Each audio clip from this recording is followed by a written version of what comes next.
Corazon Cojuangco Aquino, Corazon Cojuangco Aquino, do solemnly swear do solemnly swear Sa isang proklamasyon sa Club Filipino, nanumpa si Cory Aquino bilang presidente. Taos puso akong nagpapasalamat sa inyo lahat, sa inyong tangkilig sa akin sa loob ng 20 taon at ngayon ika-21 taon. Sa Malacanang, nanumpa rin si Marcos sa harap ng kanyang mga loyalista. Pero huli na ang lahat.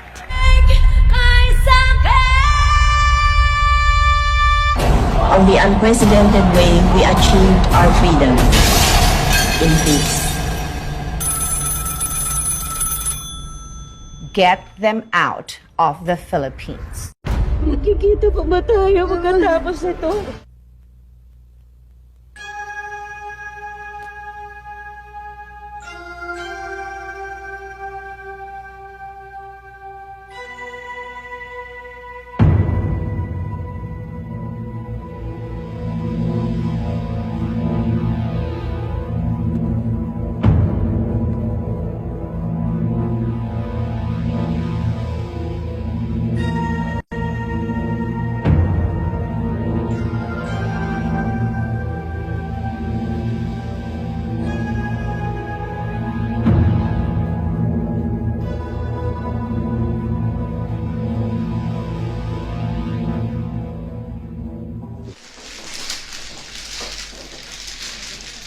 Ano na?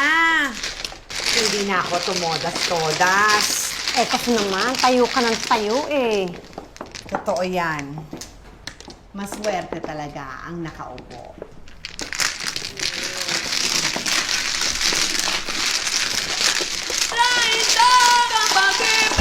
Uuwi na tayo. Ngayon na. At saan naman tayo pupunta?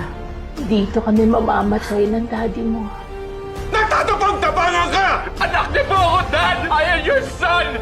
Basta tayo dito. Natatakot na ako eh. Saan ka natatakot? Sabihin mo nga sa akin, masama ba akong tao?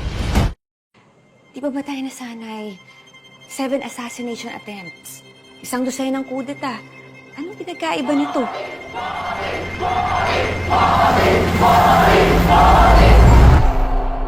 Kanina pa lang 6:30 ng umaga, may sinasabi na yung babae sa radyo na wala na raw yung mga Marcos.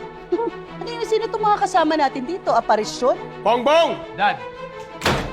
Bakit ganyan pa rin ang damit mo? Anong gusto mong palabasin? Dad, pinasabugan na po nila tayo. My order is to disperse the crowd all the time, Mr. President, without shooting them. No. So, ang gusto mo, pasabugan din natin sila. Pugat to ng mga ahas! Nilingkis na nila tayo! Maghihintay na lang sila ng kung kailan yung tamang oras para lagutin yung hininga natin! Anong alam mo sa pagkapanalo? Anong alam mo sa katapatan? Gayong, palagi kang nagpa-party, palagi kang wala, palagi kang nasa club!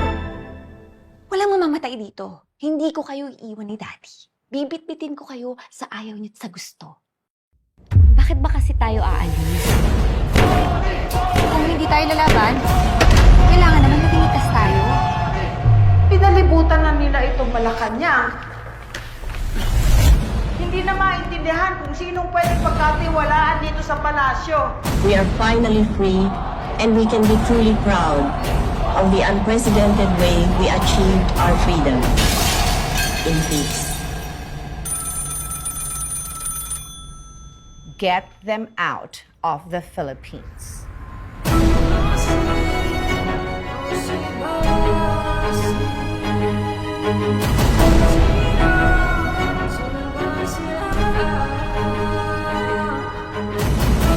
Hindi na tayo makakabalik. Makakabalik tayo. Makakabalik tayo. Yes, that is quite clear. In spite of any result of any constitutional convention, I have no intention of running for a third term. Don't you think that 2 terms is enough for any man?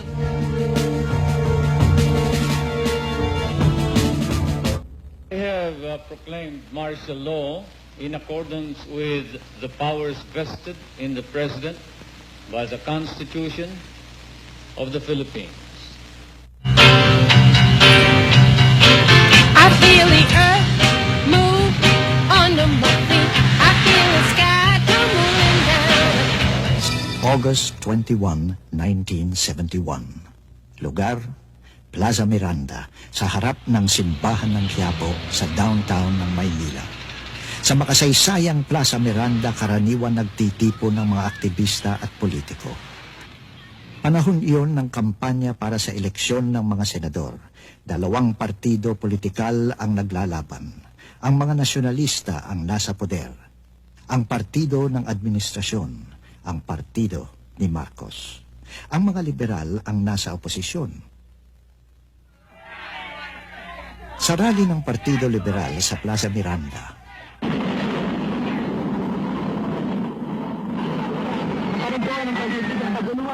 dalawang granada ang inihagis sa entablado.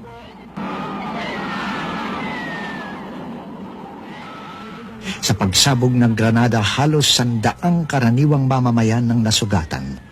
Sugatan din ng mga lider ng Partido Liberal. Isa na rito si Senador Jovito Salonga. Mahigit sa 100 piraso ng shrapnel hanggang ngayon ay nasa loob ng aking katawan. Makikita ninyo itong epekto sa mga kamay ko. Ito'y nalaglag na eh. At dito tumama ang isang malaking shrapnel na 1 millimeter short of my aorta. Ang sabi ng mga doktor, kung yun eh, just so much as touch your aorta, patay ka na. So I missed death by only 1 millimeter. Isang misteryo hanggang ngayon ang insidente sa Plaza Miranda. Malakas ang suspecha noon na si Senador Benigno Aquino ang kasabwat ng mga komunista sa pambobomba sa Plaza Miranda. Sa tingin ng marami, layunin niyang maghasik ng lagim at lumikha ng kaguluhan. I, Ferdinand C. Marcos, President of the Philippines, by virtue of the powers vested upon me by Article 7, Section 10, Paragraph 2 of the Constitution, do hereby suspend the privilege of the writ of habeas corpus. Kasunod ng pambobomba sa Plaza Miranda, sinuspinde ni Marcos ang writ of habeas corpus. Ibig sabihin, kahit sino ay pwede nang ipadakip ng mga may kapangyarihan at hindi na kailangang iharap sa korte. Dahil sa lakas ng protesta laban sa writ suspension, napilitan si Marcos na ibalik ang writ of habeas corpus. Nang sumunod na taon, nagkasunod-sunod ang pambobomba. Nasugatan ng ilang mamimili sa Joe's Department Store, pero walang nasaktan sa iba pang pambobomba. Parang ang layunin lamang ay manakot sa halip na pumatay. August 26, 1971, members of the New People's Army raided a tactical command post in Isabela, destroying 2 AFP helicopters. Bukod kay Senador Aquino, ang pangunahing pinagbibintangan ni Marcos sa nangyari sa Plaza Miranda ay ang Communist Party of the Philippines o CPP na pinamumunuan ni Jose Maria Sison. Isinilang ang CPP noong 1968 sa araw pagkatapos ng Pasko. Pagkaraan ng 3 buwan, itinatag nito ang isang armadong grupo, ang New People's Army o NPA. Kabilang sa mga nagbuo ng NPA ang ilang dating HUK, mga miyembro ng Hukbong Mapagpalaya ng Pilipinas, isang grupo ng mga armadong rebelde na nakabase sa Central Luzon. Isa sa mga rebeldeng ito si Bernabe Buscaino, lalong kilala sa bansag na Commander Dante. Sa kalaunan, pati ang kalikasan ay tila nagbigay kay Marcos ng dahilan para ideklara ang emergency rule. Noong Hulyo at Agosto 1972, isang napakalakas na bagyo ang lumikha ng baha sa Central Luzon at sumira sa mga palayan doon. Napilitan ng gobyerno na umangkat ng halos 250,000 tonelada ng bigas mula sa ibang bansa. Tumaas ng todo-todo ang presyo ng bilihin. Muli, naglabasan sa kalsada ang mga estudyante para iprotesta ang pagtaas ng mga presyo. Narito ang ating konstitusyon, ang saligan ng ating mga pag-asa. Samantala, namumuo ang iba pang klaseng kaguluhan sa Constitutional Convention o CONCON. Inihalal ang CONCON para palitan ng 1935 Constitution na ginawa pa noong panahong ang Pilipinas ay isang kolonya ng Estados Unidos. This was the great desire of our forebears, their one vision, their one dream, the dream of freedom. And today, at last, Sa kalaunan, naaprubahan ng transitory provisions. Nahikayat pumirma ang mga delegado dahil makikinabang din sila sa bisa ng mga probisyong iyon. Arriving by helicopter at Camp Casino, Tarlac, Secretary of National Defense Juan Ponce Enrile was met by the top brass of Task Force Lawin and the Army. September 22, 1972. Lumabas sa radyo at telebisyon ng balitang inambos ang kotse ni kalihim Juan Ponce Enrile.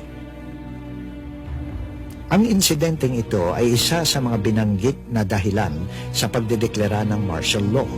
Noong gabing iyon, nang pauwi na si Enrile, tinadtad ng bala ang kanyang sasakyan habang dumaraan sa Wakwak Subdivision, Mandaluyong. Sinabi ni Enrile na nakaligtas siya dahil ang sinakyan niya ng gabing iyon ay ang kotse ng kanyang mga bodyguard.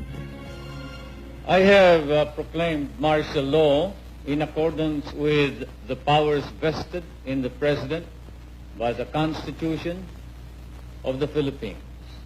I assure you that I am utilizing this power for the proclamation of martial law vested in me by the Constitution for one purpose alone, and that is to save the Republic and reform our society.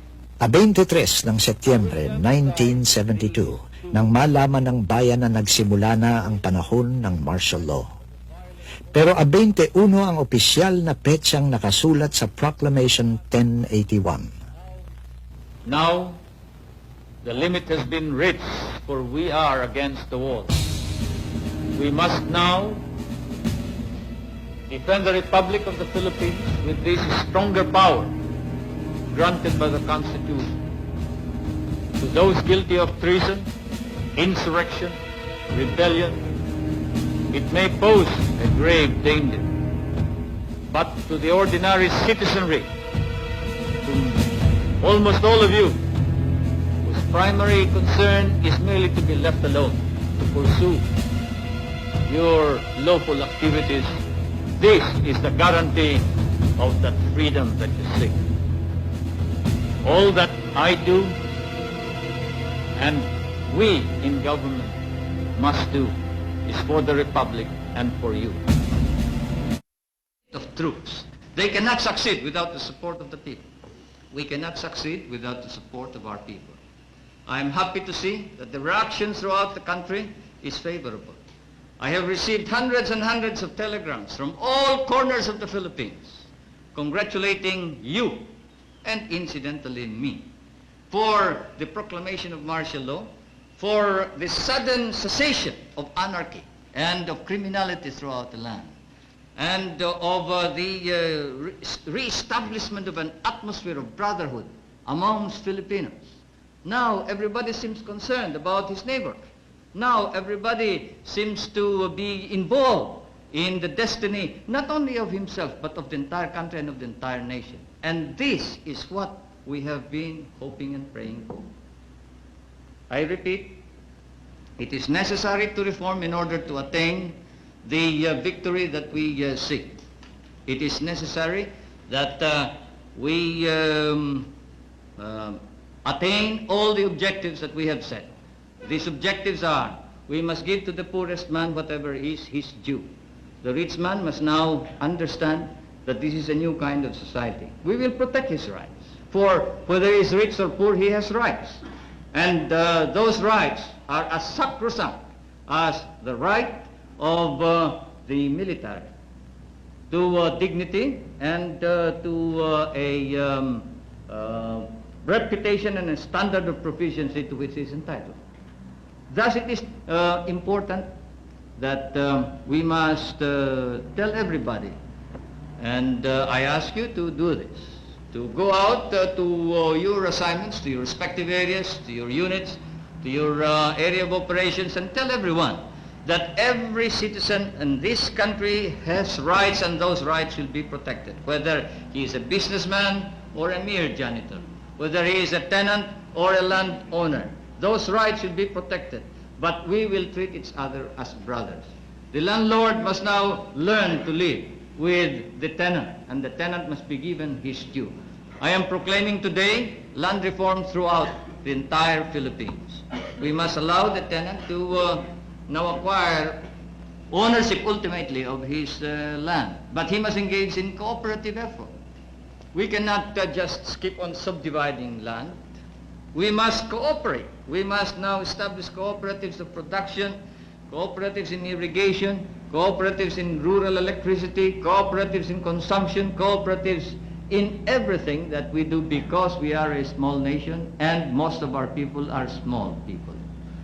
At the same time, we will protect business. We will protect investment, but not to the extent that business and investment will dominate the entire scene, dominate the Philippines, and that they shall dictate and rule the country. No. The business section need no fear whatsoever. As I have said, the soldier is not only courageous, he is not only humble, he is fair, because that is his standard of not only living, but his standard for performance. That is his very life, that is his very meaning of his being a soldier. Fairness and justice. And so you tell each and everybody that they can expect fairness, justice. We will reform our society so we will weed out the corrupt in our government. We must do so, because a corrupt government is an insult to the entire country. And it encourages rebellion, it encourages revolution. There can be no success, no victory, no achievement if we do not alter and change our political institutions so as to be able to remove the sterile and obstruct the attainment of the ideal that we have. The armed forces of the Philippines have set up a standard of their own. I know that you are engaged in cleaning up your own ranks. You are policing your own ranks. The Secretary of National Defense, the Chief of Staff, have recommended, the major service commanders have recommended that we now establish a military commission to investigate, try and punish all personnel of the armed forces of the Philippines who may not perform in accordance with the exact standards, exacting standards of proficiency of the professional soldier. Because of this,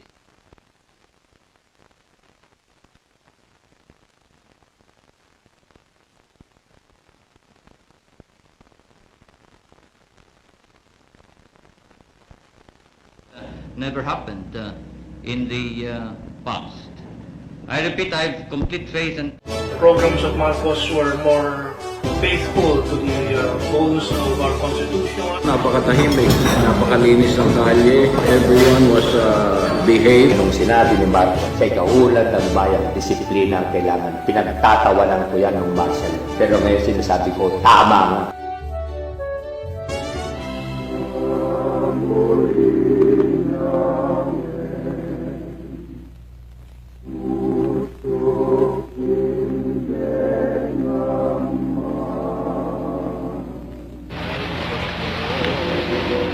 This is the old but lucky bed where the president was born in the morning of Monday at 7 o'clock, September 11, 1917. Oh, we had our bed here. My husband is there. Do you know where the crib would be? There, by his side. Ang presidenteng nagdeklara ng martial law ay kinilalang isa sa pinakamatalinong Pilipino ng kanyang henerasyon. Habang estudyante sa law school at 21 anyos lamang, nasangkot siya sa isang kontrobersyal na insidente.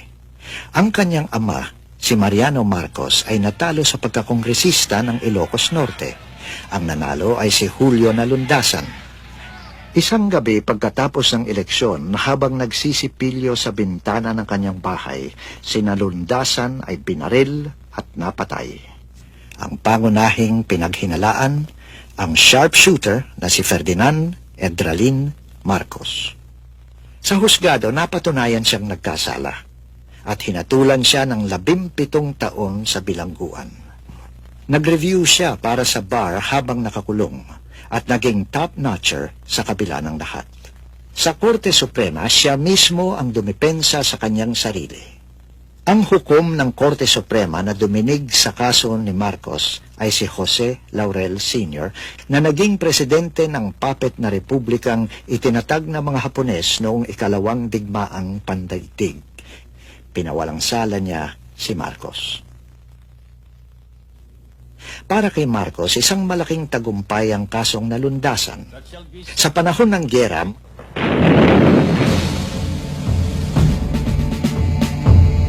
sa ikalawang digmaang pandaigdig, bumuo siya at pinamunuan niya ang isang grupong gerilya na nakilala sa pangalang Ang Maharlika. Humigit kumulang sa 30 medalya ang kanyang kabayanihan. Kabilang Congressional Medal of Honor, ang pinakamataas na karangalang iginagawad ng gobyernong Amerikano sa sundalo. He was a defender of Bataan.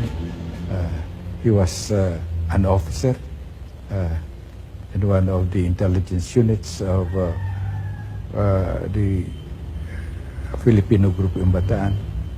4 na taon pagkaraan ng gera, nahalal siya bilang kongresista ng Ilocos Norte. Ang pwestong napanalunan ni Julio Naloldasan may 1 dekada na ang nakaraan. 3 term nanungkulan si Marcos bilang kongresista ng Ilocos Norte. Pagkatapos, nahalal siyang senador at lumabas na top-notcher. Di nagtagal, naging pangulo siya ng Senado, isang pwestong ginagawang tuntungan ng mga nangangarap na maging presidente ng Pilipinas. Kongresista siya noong makilala niya si Imelda Romualdez. Sa loob lamang ng ilang araw, napasagot niya at pinakasalan ang Rosas ng Tacloban. Sa pagpapakasal kay Imelda, nagkaroon si Marcos ng baluarte sa 2 rehiyong mayaman sa boto. Taga-sur si Imelda, taga-norte ako. Nasabi niya sa isang interview, "Kung magkasama kami, saklaw namin ang buong bansa." What can I do? What can I be? When I'm with you, I wanna stay there. If I'm true, I'll never leave, and if I do, I know the way there. Tama ang kanyang kalkulasyon. Enero 1966, nanumpa si Ferdinand Marcos bilang ika-6 na presidente ng Pilipinas. Ferdinand P. Marcos of Bata, province of Ilocos Norte, having been elected and proclaimed as President of the Philippines, do hereby solemnly swear that I will faithfully and conscientiously fulfill the duties of President of the Philippines. Hard to get you into my life.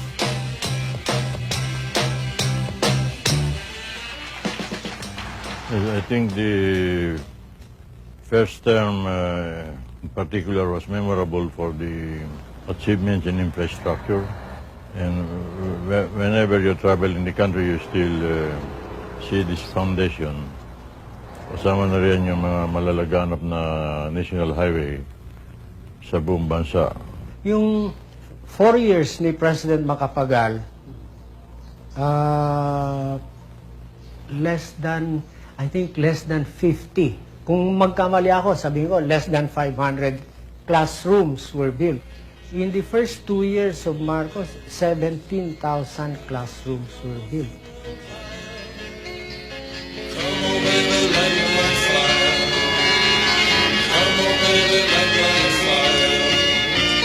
Try to set them right on fire. 1967, eleksyon para sa Senado. Maaaring mataas na mataas ang popularidad ni Marcos pagkaraan ng halos 2 taon ng panunungkulan.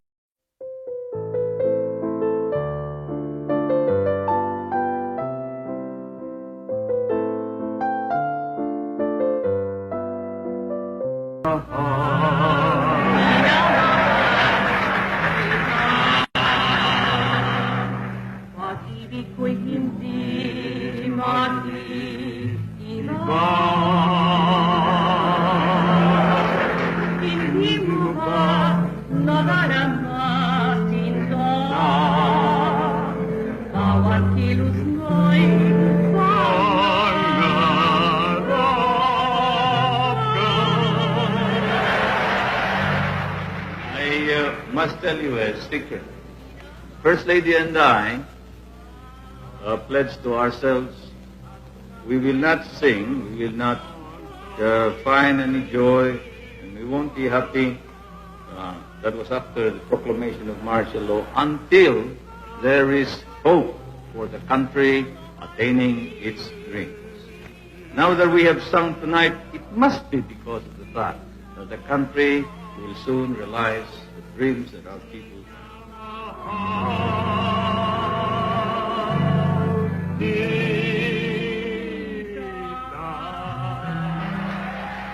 Martial law was a Lincolnian instrument. If you will remember, President Lincoln, during almost the union of the United States there was a civil war.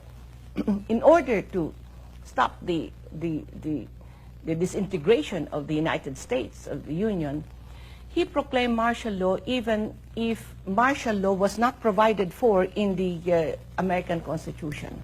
I know that opportunity has been knocking at the door for a long, long time for the Filipino people to rise up on their own and build a new nation and build a new country, a country of which our children and their succeeding generations shall be proud. We build a new country, a new nation, and new people in this new society.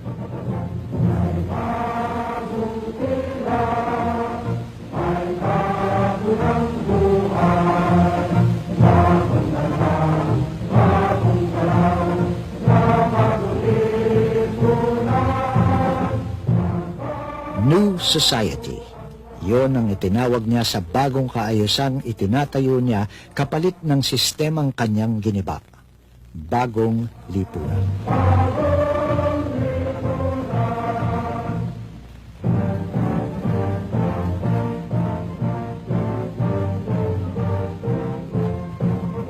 Sa puri-puri ang mga unang ginawa niya para mailatag ang pundasyon ng pinapangarap niyang bagong lipunan.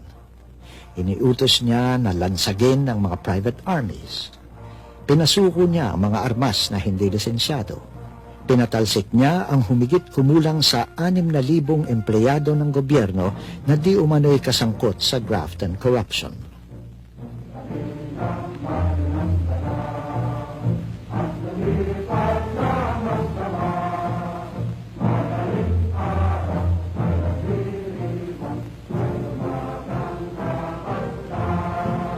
Isang nagngangalang Lim Seng ang ginawang halimbawa para ipakitang seryoso ang bagong lipunan sa kampanya laban sa kasamaan. Sa utos ni Marcos, si Lim Seng ay mabilisang isinakdal sa krimeng paglalako ng droga at hinatulan ng kamatayan ng hukumang militar. Binaril siya ng firing squad.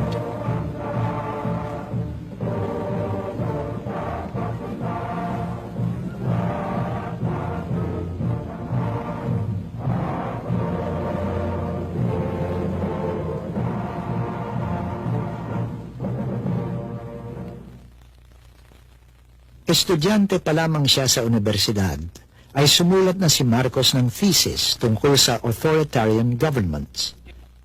Ngayon na isinakatuparan na niya ang kanyang thesis, ang filosofiya ng tinawag niyang constitutional authoritarianism. Muling pinulong ni Marcos ang Constitutional Convention. Mabilis nilang tinapos ang saligang batas at pagkatapos ay isinumite ito kay Marcos sa Malacanang. Nagtakda ang rehimen ng plebisito para ratipikahin ang bagong saligang batas. Palibhas ay abogado, mabusisi si Marcos pagdating sa legalidad. Sa 14 na taon ng kanyang rehimeng militar, naglabas siya ng humigit kumulang sa 3,000 letters of instruction at presidential decrees. Bukod sa legalidad, may isa pang bagay na tiniyak si Marcos: ang suporta at tulong ng Amerika. May katibayan na bago niya idineklara ang martial law, kumonsulta muna siya kay Presidente Richard Nixon ng Estados Unidos. Hindi siya pinigilan ito.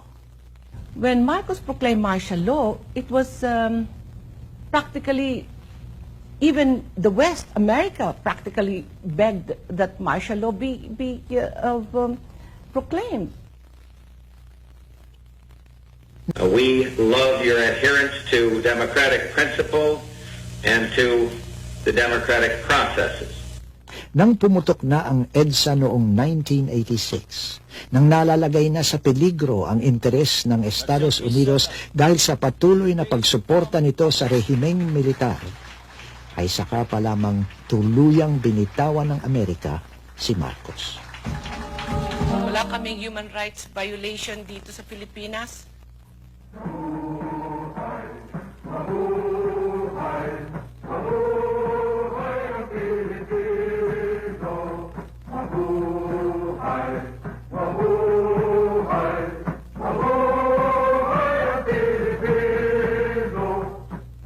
Ang tagapagpatupad ng martial law ay ang Armed Forces of the Philippines. At salamat sa martial law, lalong naging makapangyarihan ng sandatahang lakas. Makikita natin na simula noong 1972, in increasing numbers, military officers became, assumed the important and strategic positions in the civilian bureaucracy, including ambassadors to foreign countries, including governors in provinces that had a high incidence of insurgency. Lumaki ng husto ang puwersa ng AFP at lumobo ang budget nito. Para masentralisa ang kapangyarihan, ang pulisya na dati nasa ilalim ng mga alkalde ay ipinailalim ni Marcos sa militar. Hindi matatawaran ang katapatan ni Ver kay Marcos. Ayon sa biru-biruan, kung palulundagin daw ni Marcos si Ver, ang isasagot nito from what floor, sir? 3 ahensya ang pinamunuan ni Ver: ang Presidential Guard Battalion, ang Intelligence Service of the AFP o ISAF, at ang National Intelligence and Security Authority o NISA. There was no Filipino that was executed during the martial law period, even if he was convicted with murder or convicted for a death sentence. Walang Filipino. That's what martial law can be proud about. It was a compassionate society. It was a benevolent leadership.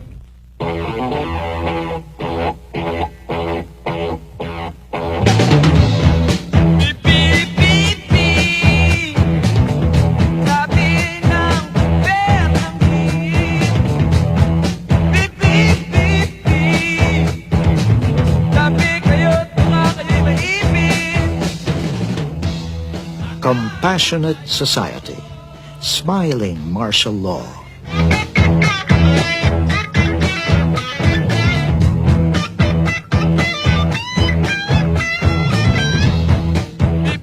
Pinakalat ang mga slogan tungkol sa bagong lipunan.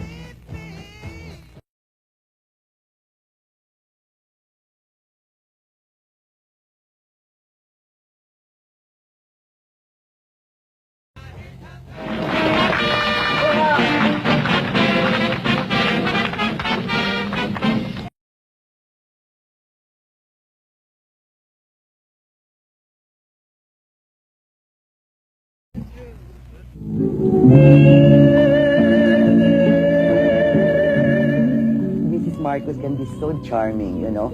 I remember when he became president, I asked him, now Ferdinand, that you are president, this was in 65, what's my role as your first lady? And he said, you as first lady and mother of the country, he said, while I, Ferdinand, the father, build the house, you make it a home. And so I had to reflect, what makes a home? Love. What is love when made real? Beauty. Then I saw her face. Now I'm a believer. Not a trace of doubt in my mind.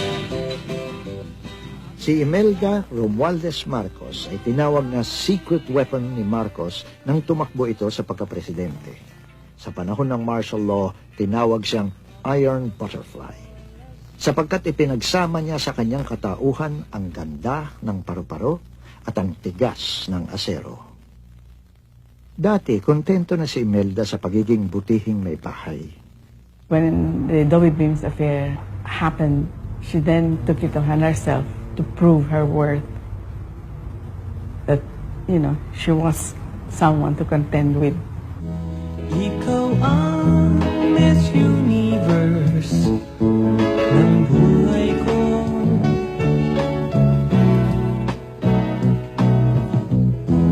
Ilang beses ko pa naman sasabihin sa'yo. Si Imelda ay naging gobernador ng Metro Manila at Minister of Human Settlements.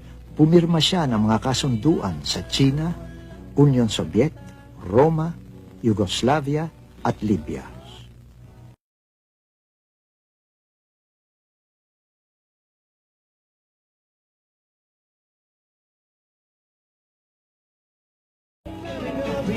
Sa mararangyang handaan, ayon sa mga kritiko, si Imelda ay may edifice complex. Ito'y sa dahilang nagpatayo siya ng kung ano-anong edipisyo at gusali.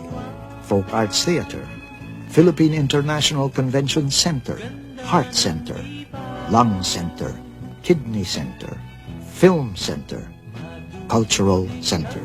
Yung Cultural Center, yun ang parang our monument to the Filipino soul and spirit. Doon natin ilalagay lahat ang kagandahan na that we have upheld, the beautiful and the good and the right that we have upheld and the true that we have upheld as a people through the centuries. Nang ikasal ang anak niyang si Irene,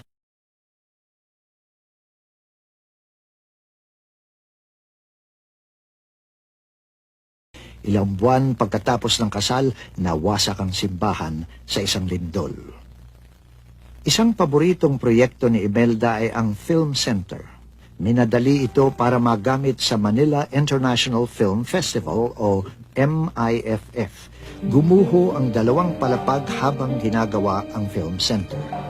200 katao ang tinatayang namatay sa insidente. Natabunan ng simentong madaling matuyo. Masyadong ulan, basa pa yung semento sa tuktok, nag-collapse yung ceiling at merong nabaon na ilang tao doon. Pero hindi totoo na meron kaming iniwan na patay doon. Yan naman Diyos ang may alam. Miski natin hukayin piece by piece, stone by stone dyan, ni isang buto ng tao wala dyan na iwan. Totoo yan. I will never do that.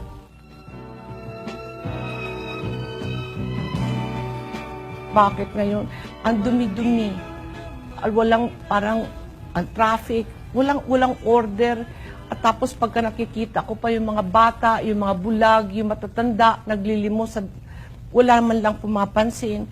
Anong araw lahat yan, yung matanda man, bata, hindi mo makikita. Doon kasi kukupkupin ko lahat at lalagyan ko ng home for the aged, home for the orphans. Meron akong lahat nun from womb to tomb.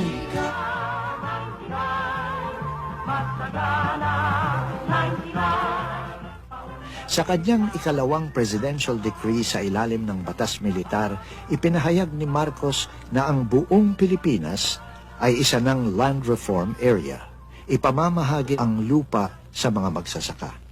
I, Ferdinand E. Marcos, President of the Republic of the Philippines, do hereby decree and order henceforth, from this day on, October 21st, 1972, the emancipation of tenant farmers of the Philippines.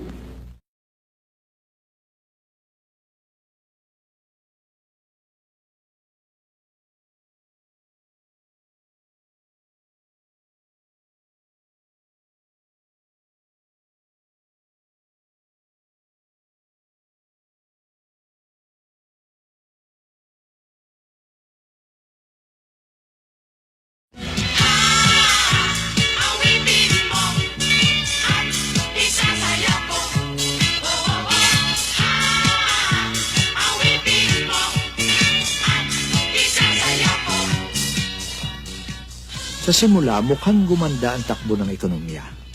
Ipinasok ni Marcos sa gobyerno ang mga technocrats na tulad nina Paterno, Gerardo Sicat at Cesar Virata. Ang mga ito ay mga profesional na manager na kilalang hindi namumulitika o balitang hindi nangungurakot. Lumago ang tubo ng mga pangunahing korporasyon. Tumaas ang gross national product at nagkaroon ang Pilipinas sa kauna-unahang beses ng balance of payment surplus dahil sa di inaasahang pagtaas ng presyo ng mga produktong pang-export. Pangunahin na ang asukal at niyog. I would say 1972 to 1976. I think that these were the best years of the Marcos administration. Pero hindi nagtagal ang oras ng ligaya ng mga negosyante. Nang pumutok ang gera sa Middle East, tumaas ang presyo ng langis at bumagsak ang export earnings ng Pilipinas.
Lumakas ang puwersa ng Communist Party of the Philippines at New People's Army, lalo na sa kanayunan. Sa unang taon ng martial law, itinatag ang National Democratic Front, isang makakaliwang alyansa na nagtataguyod ng sandatahang pakikibaka. Sa kalakasan ng CPP, NPA, NDF, tinatayang umabot sa mahigit 20,000 ang armadong kasapian nito. Sa hanay ng Muslim secessionist movement, itinatag ang Moro National Liberation Front at sa kalaunan ang Moro Islamic Liberation Front. Ang mga grupong ito ay sinuportahan at inarmasan ng mga mayayamang bansang Muslim sa Middle East. Naging madugong larangan ang Mindanao. Gising na, gising na, gising na.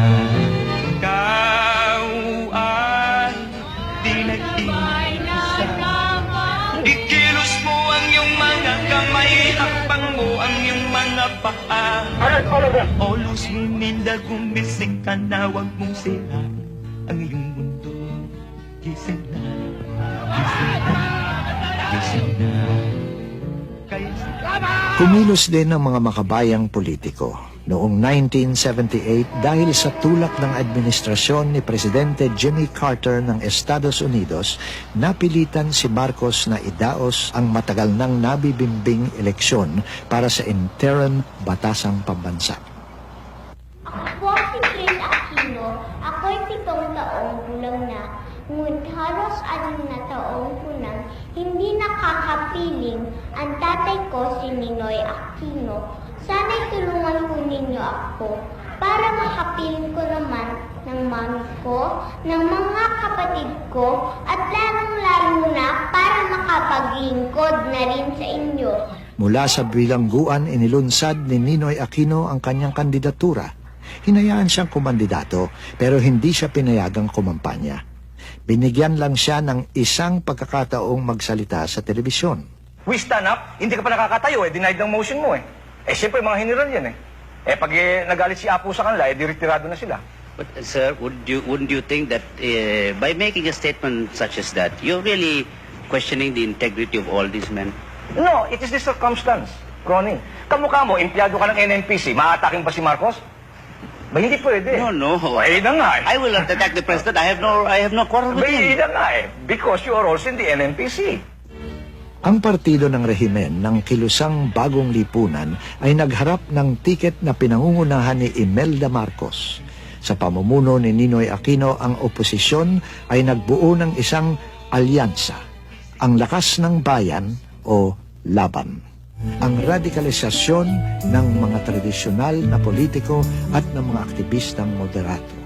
Behind the series of terrorist bombings and Terror bombing incidents in Metro Manila. 1981, may bagong presidente ang Estados Unidos, si Ronald Reagan.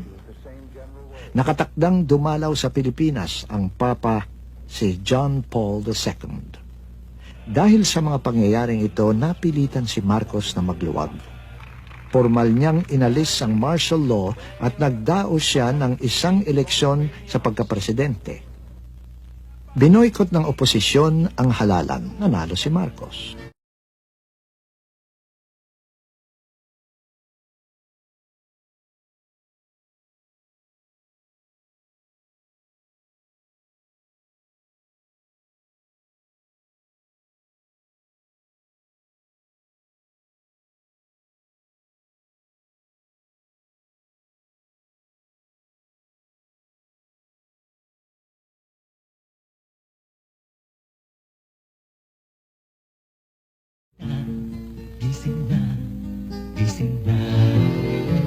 Sa panahong ito, naninirahan na sa Estados Unidos si Ninoy Aquino at ang kanyang pamilya.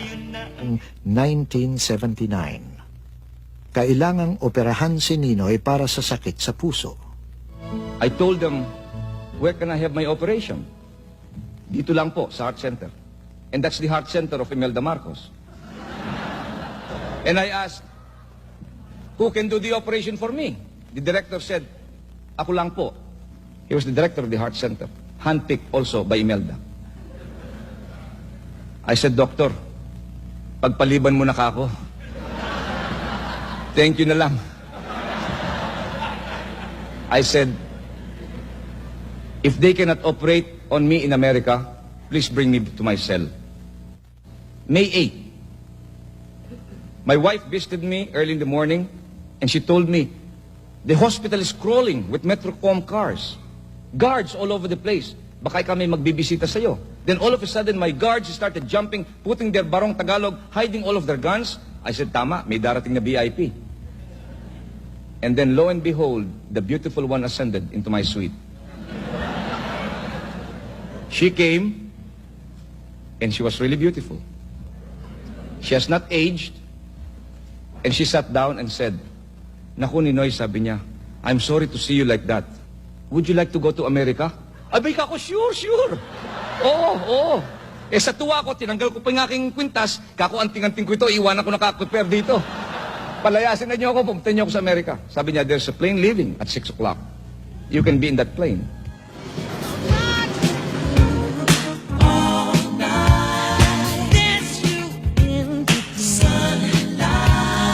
Para mapigilan ang kanyang pag-uwi, kinansela ang kanyang pasaporte at winarningan siya na may mga magtatangkang pumatay sa kanya kung sakaling umuwi siya.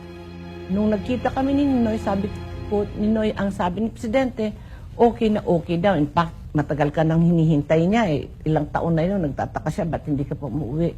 Sabi ni Presidente Marcos, okay na okay, pwede kang umuwi.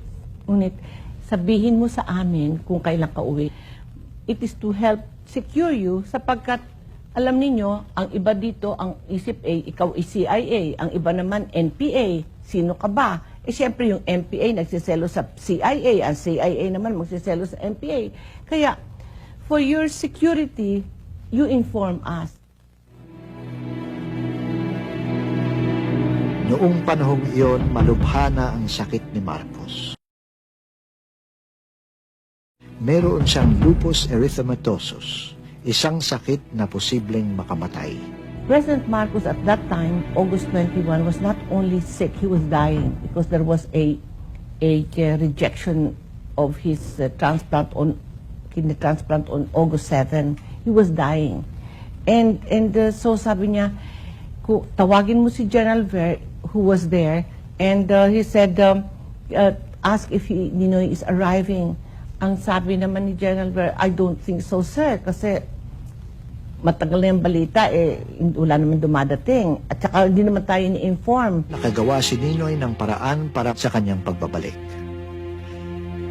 Nakakuha siya ng peking pasaporte sa pangalang Marcial Bonifacio at dumaan muna siya sa ibang bansa para lituhin ng sino bang sumusubaybay sa kanya. You have to be very ready with your hand camera because this action can become very fast. In a matter of 3-4 minutes, it could be all over, you know. And I may not be able to talk to you again after this.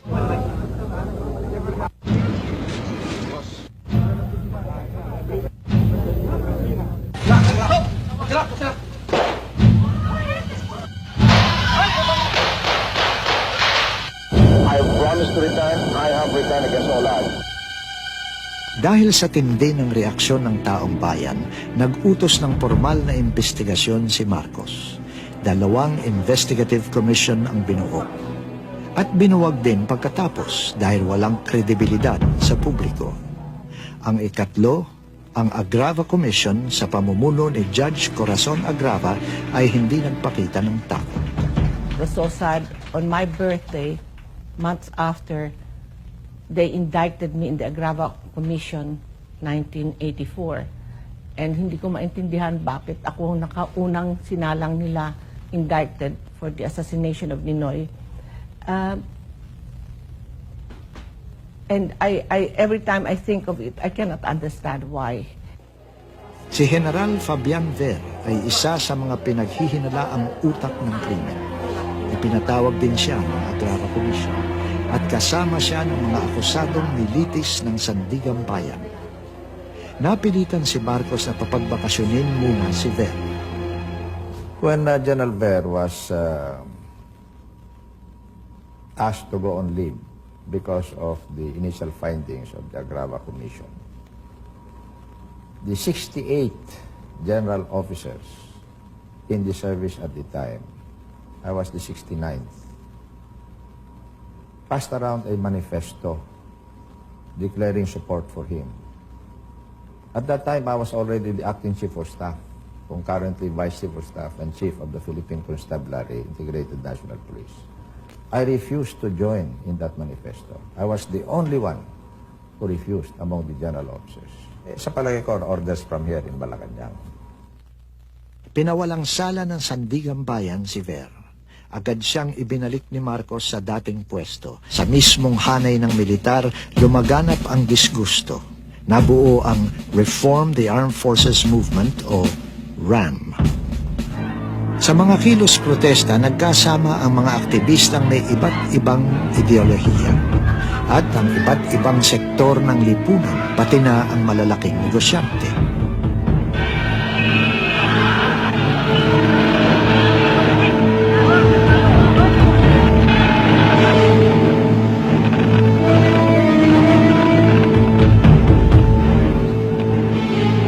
Lumakas din ang tinatawag na alternative press, mga periodiko at magazine palaban at walang takot tulad ng Malaya at Mr. and Miss Special Edition.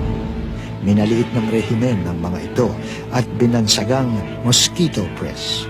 Nabalisa ang Estados Unidos sa lumalalang kalagayan ng bansa, lalo na sa mabilis na pag-unlad ng impluensya at saklaw ng CPP, NPA, NDF.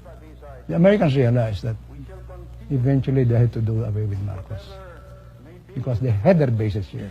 And they did not want their bases to be isolated. And they did not want the CPP-NPA to get stronger and stronger.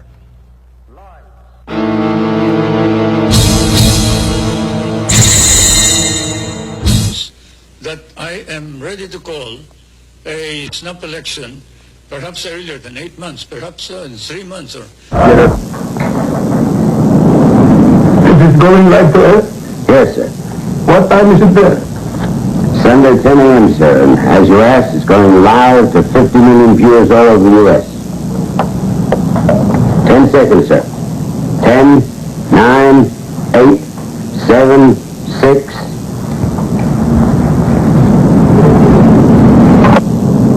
Mr. President, welcome. Thank you. Mr. President, I'm going to be fairly direct. Be as direct as you like. There is a widespread perception over here that you had Ninoy Aquino killed. That's stupid. Why would I kill Ninoy? He was no threat. He would never have won an election against me. Let's talk about elections for a second, Mr. President.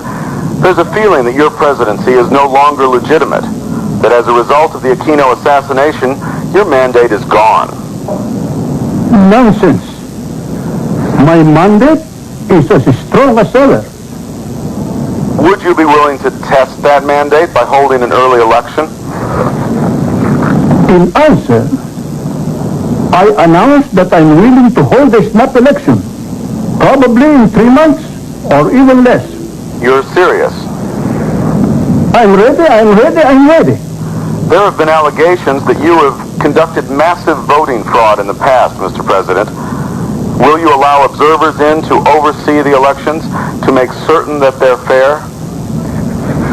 You're all invited.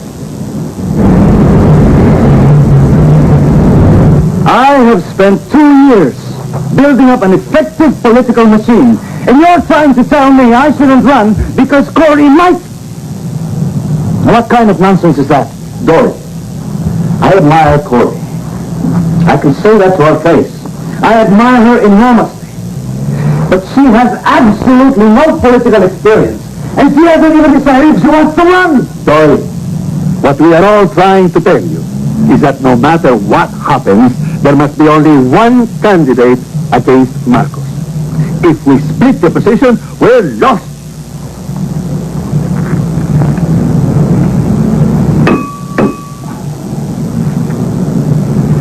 As far as I can see, there is only one candidate. Me. When you're all happy about that, contact me and we'll start to talk strategies.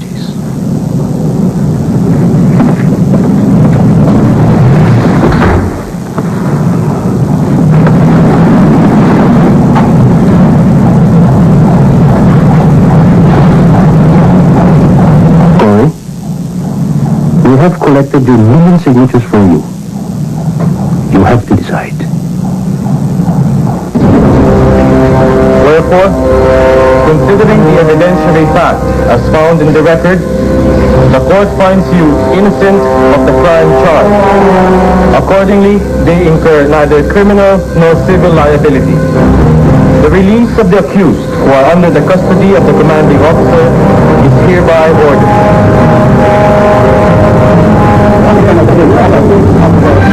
What statement would like to make? Well, thank God it's all over. Well, does heaven glad to be acquitted? Never! Because there never was any cause.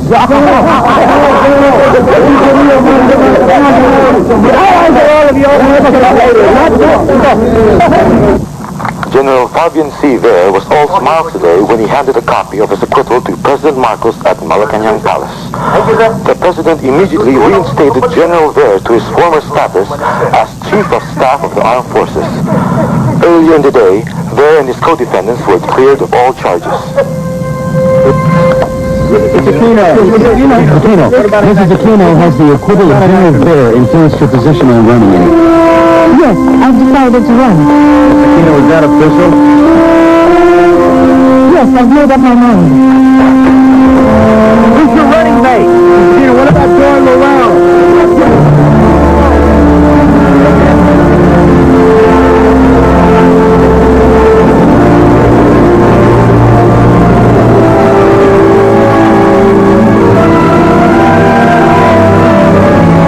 They want to stop me. They're going to have to kill me.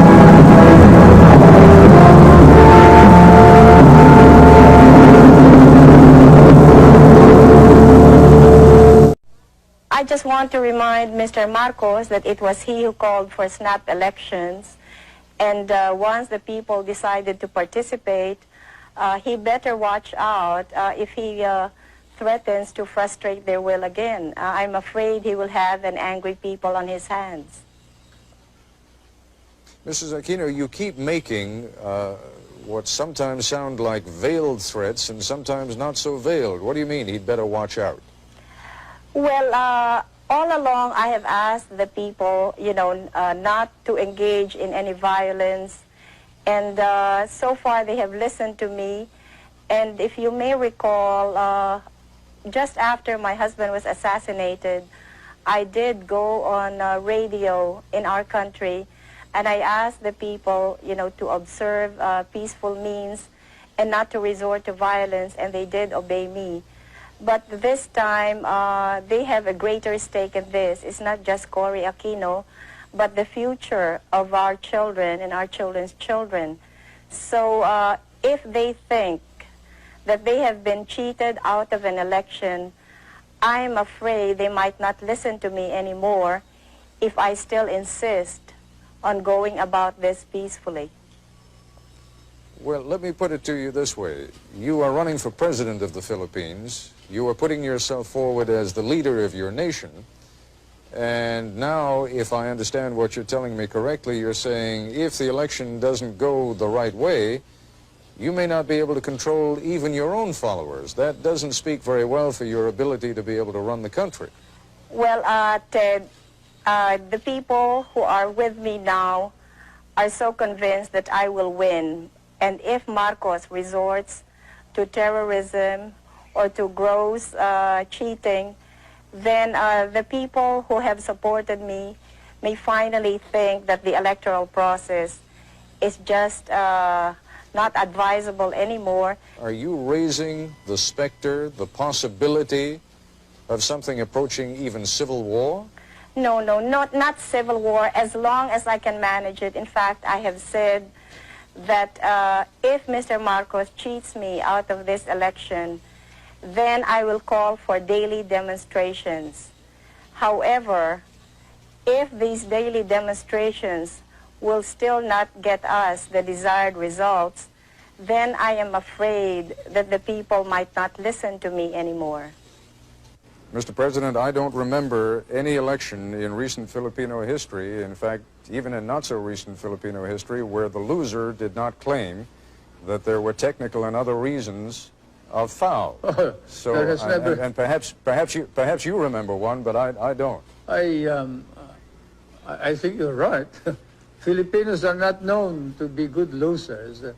They're always our great losers, and they never concede. But in this particular matter, Ted, I am so certain of victory that these declarations of my opponent that there will be a civil war in this country indicate how desperate they are. I certainly am concerned about your attitude that you feel that there would be cheating if I win, and there would be no cheating if she wins. No, I think it's the other way around. I realize it is a hypothetical question, but in every election, someone has to win, someone has to lose, and I wonder if you would address the hypothetical question, though. If you lose, will you stand down? I have never thought of it, but certainly if there is no question which nullifies the results of the election, as I said, I will perform my duty as president in accordance with law. Your claims and the claims of your supporters that you are so highly decorated are fabricated claims. I don't think that that is the story. It's a story about my guerrilla group. It's not about the medals. Even here, when the case of libel was filed, the publisher here did not question those medals. It's only you, Americans, who question it. I am not going to degrade myself by talking about those medals. If the American government wants them back, they can have them back. It's a good thing that we did not burn them. It's a good thing that we did not burn them at the end of the war when you refused to give us our back salaries and refused to recognize all of us, and we were not entitled to education benefits, we were not entitled to medical benefits. But I was one of those who stopped our people from turning communist, especially the veterans, because we did not fight for communism, we fought for freedom. Now I wonder whether we also fought for the Americans and the American flag, to which we had sworn when MacArthur inducted us into the USAFE. I have no regrets, however, about having fought in Bataan. I have no regrets about fighting beside American soldiers. I have no regrets about fighting under American officers. And probably if our country were ever to be attacked again, I would do the same thing. But I would certainly raise some questions about the conduct of the American government in relation to the veterans of the last war. I am certainly very disappointed. Mr. President, the question is not raised about the courage of Filipinos who fought against the Japanese during the Second World War. But the question, as you know, and you know this is not something I'm making up, you have seen those newspaper articles yourself and you have seen some of the documents, suggests that the guerrilla group that you claim to have led, in fact, either did not exist at all or was just a tiny group that played no major role. Then why is it recognized by the intelligence officer of General MacArthur in a paper which is certified too by the head of the archives of the United States? Now look, I don't want to talk about this anymore. If you do, I'm going to walk out.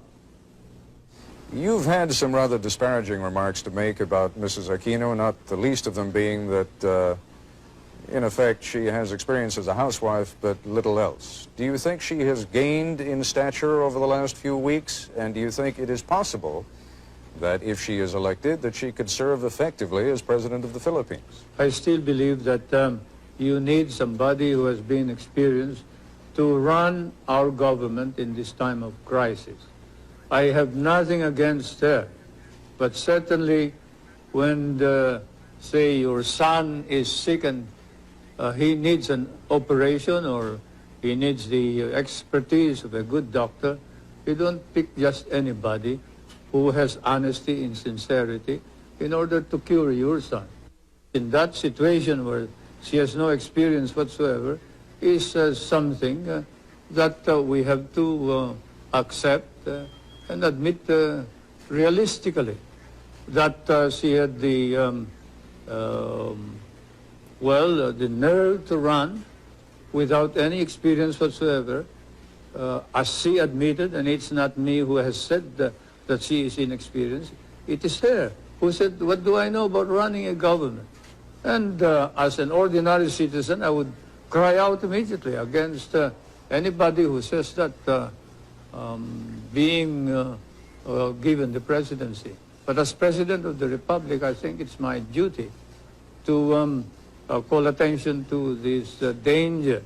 I know that you made a great deal, and it is an excellent rhetorical device of saying, yes, you are inexperienced. You are inexperienced in corruption. You are inexperienced in crime. You are inexperienced in dictatorship. But let's be candid about it. You are also inexperienced in leadership. Now, there is a difference even between running a campaign as the widow of a martyred and beloved leader and running a country that is, as you yourself have pointed out, in a great deal of trouble.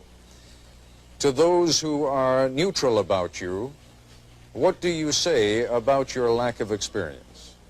Well, more than experience, I think it is credibility that counts. And the truth of the matter is that the Marcos government has lost all credibility, and no way can Mr. Marcos possibly lead our country back to recovery because the Filipino people no longer believe in him. I realize that I am inexperienced, but as Mr. Marcos himself confessed, it took him 6 months to learn how to be president. And I guess I can do the same thing. As we all know, there is no school for presidents, so I don't think that should be a point against me. Your own George Washington definitely had no experience either. It is possible that he had no experience as a president, but he certainly had some experience in leadership when he became president. And you are trying to become now the leader of a fractured country, the leader of a country that has enormous economic problems, the leader of a country that is rife with corruption, as you yourself have said, the leader of a country that has so many problems that one wonders how even the most experienced leader would be able to take care of them. I don't mean to harp on it, but it is the central issue of the campaign against you. And what I would like you to focus on for a moment is not you simply as an alternative to President Marcos, but you on your own merits. I realize how many people may think that I am not, the perfect solution to everything, but let's just say I am the best available solution to our problem. There are a great many people within your own coalition, within your own party right now, who see you as a useful device for getting rid of President Marcos, but who may have plans of their own for then shuttling you aside and, having used you, then taking over power themselves. How would you prevent that from happening? Nobody can use me, and I showed this very clearly when I insisted that I would be the presidential candidate. I mean, if people wanted me to defeat Marcos, they would have to do it my way. And you can ask the politicians, the leading politicians in the opposition, how I was able to get all of them to agree that I would be the presidential candidate and not anybody else. Otherwise, we would have had two candidates instead of just one.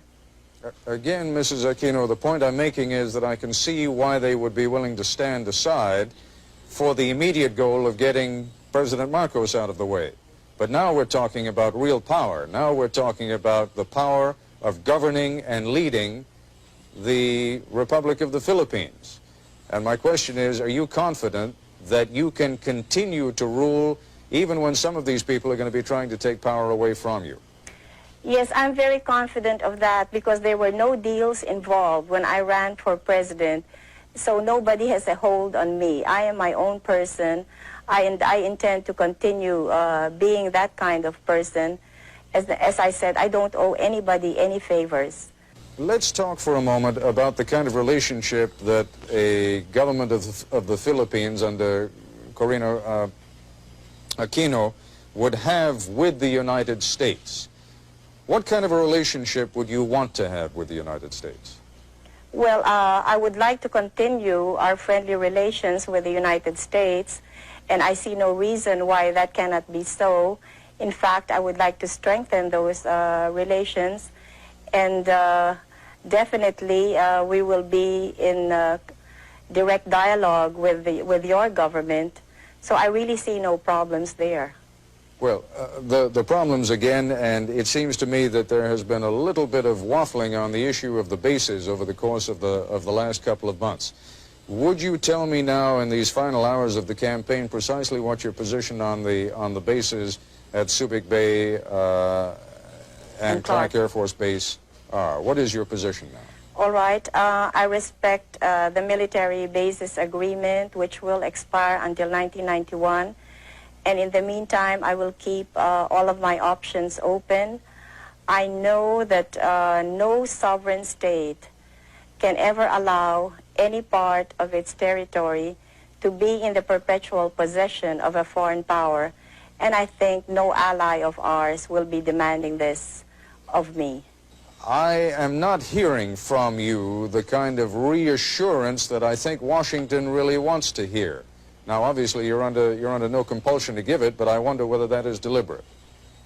No, it's not deliberate. Before the RP-US bases agreement expires in 1991, we will be in consultation with the United States, with our neighboring countries, especially the members of ASEAN, and above all, we will be consulting with the Filipino people so that we will be able to reach an agreement which will be to the best interest of the world, but in particular the Philippines.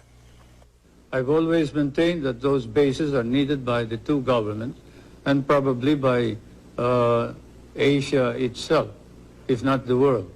You cannot project your naval and air power beyond the South China Sea as well as to the Indian Ocean and the Hormuz Straits in the Middle East without those bases. And we also recognize that Asian countries may be in danger if the balance of military power were not maintained between the two superpowers. And therefore, the ultimate noble purpose of all of this is to maintain that military balance in order that we can avoid war in Asia. This is to the advantage of not only the United States and the Philippines, but to the advantage of all of Asia and perhaps of the Middle East, Europe, and perhaps the world. When you hear people speculating in this country, and there has been some considerable speculation, that perhaps things are becoming a little bit too dicey in the Philippines and that the United States ought to think about putting its bases elsewhere. You take that seriously? I take it seriously, and certainly we would not stop you if you want to get out of the Philippines. Do you think that Subic and Clark can be replaced? You will not be able to find any replacement of Subic and Clark, but you are free to get out anytime you think it wise to do so. Mr. President, some would say that the gravest danger to the Philippines these days is that there is a crisis of confidence, and that what Mrs. Aquino would bring to the presidency would be a fresh breeze, and that she could get the expertise by surrounding herself with competent experts, but that what is needed is a fresh sense of trust, a sense that the corruption that is charged will be cleaned out, a sense that the cronyism that is charged will be cleaned out, a sense that the brutality that is charged against members of your armed forces and the police will be cleaned out, and that Mrs. Aquino can fulfill that role and you cannot. You, sir, are guilty of speculation and making allegations that are not proved by evidence. Corruption and hidden wealth were charges included in the impeachment proceeding. They were debated upon, and the opposition was challenged to present their evidence. They could not. There is no evidence. Even in your hearings in the House of Representatives subcommittee of Mr. Solar, Congressman Solomon and Roth, I think, have said that there is no evidence about corruption or hidden wealth, and that this is all hearsay and all rumor. Now you repeat it as if it is the gospel truth. I question your right to make this as a premise for any further questioning. I must say that hearsay, rumors, speculation as a basis for a question by reputable newspapers and foreign correspondents should have no place in a society like ours. Your society Mr. and President, ours. you are quite right. If I were the only one raising those questions, there would be no point in raising them at all. The number does not matter, Ted. Whether 1,000 people raise it, if there is no evidence, then it is false. Whether it is raised by 10,000 people, if there is no evidence, then it is patently false. Numbers do not matter. It is evidence that matters. And you don't have any evidence. Mr. Solars has no evidence. The opposition has no evidence. They're just talking loud, and they're engaged in a smear campaign, and you are helping them. Mr. Solars claims that he has testimony from someone who met with who claims that he has testimony from someone who met with your wife, Mrs. Marcos, who spoke to him of properties that you hold through other names in New York, and that Mrs. Marcos said to this man who testified before the committee that she expected by 1987 to have $70 million worth in profits on those properties. Now that is the testimony. You're saying there is no testimony. It may be inaccurate, but the testimony, sir, is there. The witness, when asked by Congressman Solomon whether there is any evidence whatsoever proving this, said, I merely heard it. It is something that I heard from somebody. I do not know your sources of information. You may be more accurate than I am. But certainly, I don't consider that evidence which ties us up to the ownership of any of these properties. And we are looking into the manner in which the evidence has been obtained by some of your investigators and some of your foreign correspondents, your newspaper men. And then after the elections, we will then look into the legal aspects of the coercion and intimidation that has been going on against some of the witnesses. But anyway, whatever it is, I deny categorically any speculations of the corruption and hidden wealth that is being alleged, so much so that the opposition members of the Batasan, the legislature, are now facing perjury cases in our courts, and we are going to see to it that these cases will be pushed through. There have been charges by both sides, against both sides, of corruption in the voting process. How is it going to be possible for anyone ever to be satisfied that this was an honest election, even if it were? Well, I guess as long as it is fairly honest, then we would be able to satisfy everybody. But if there are outright violations and we can see that there has been such enormous fraud, then that would be difficult to convince the Filipino people. But as I said earlier, since there are so many people personally involved in these elections, then we will see people power working to make sure that we get as clean and honest elections as possible. How much fraud, how much corruption in the process are you prepared to accept? Well, that all depends, Ted. Naturally, I cannot envision what Mr. Marcos is going to do, so I cannot say right now just what it is that I will be able to accept or what I will totally reject. There is an enormous difficulty in ever reaching a decision on how much fraud there has been. Both sides are going to claim it. We know that already. Your side's going to claim it, his side is going to claim it. How is it ever going to be possible to reach an understanding on what happened and how much fraud there was? Well, Ted, we all know who is the real power in this country, and it's a one-man power.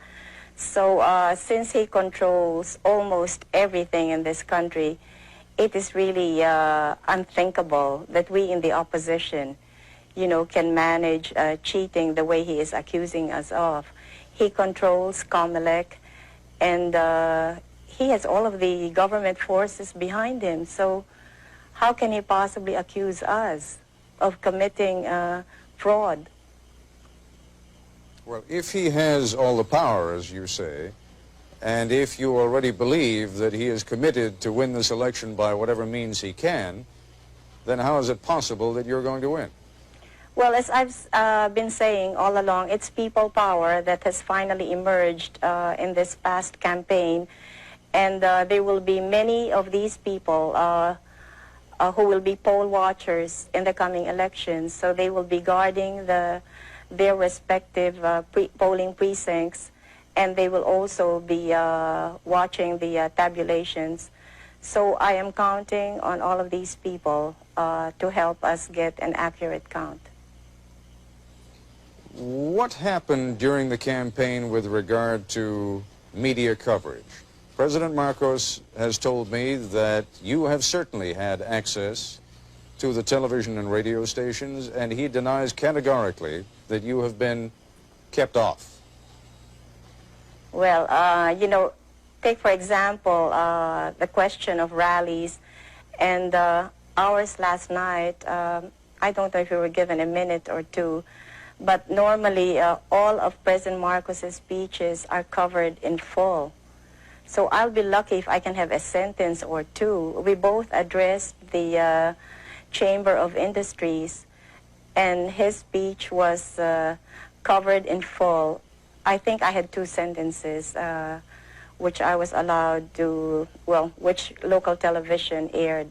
Maybe I can refer back to my husband's own funeral, where the Filipino people saw nothing of my husband's funeral, but which was viewed throughout the world.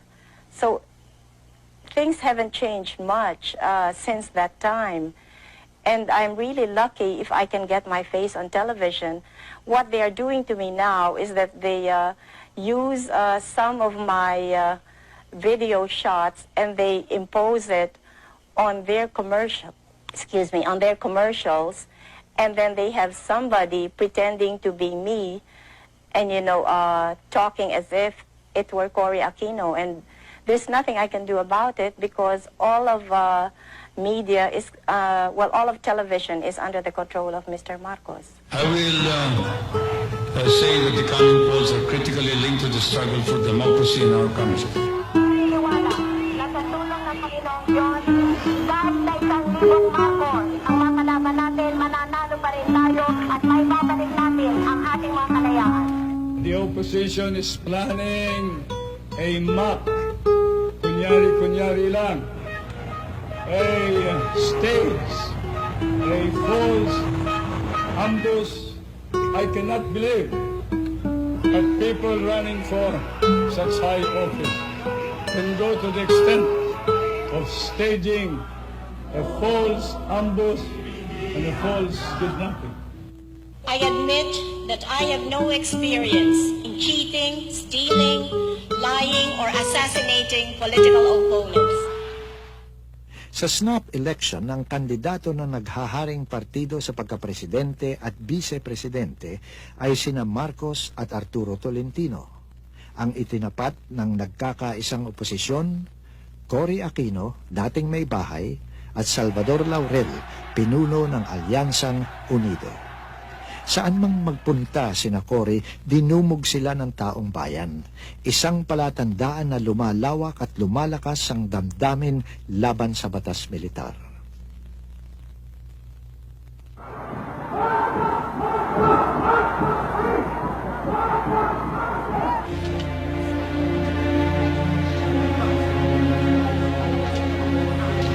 Nang mag-walk out bilang protesta ang mga computer technicians, itinuloy sa batasang pambansa ang bilangan ng boto.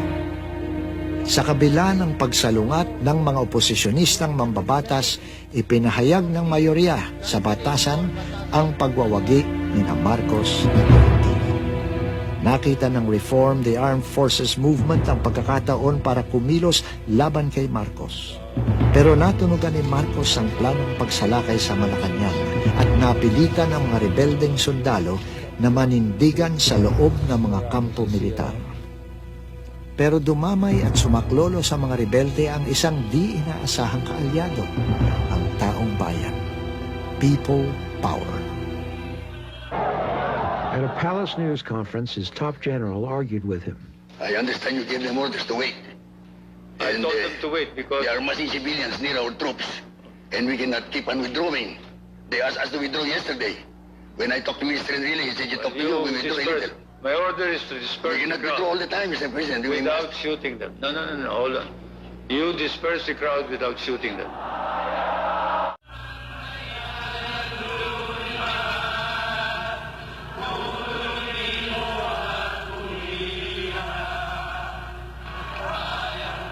I appeal to the civilians to stay calm.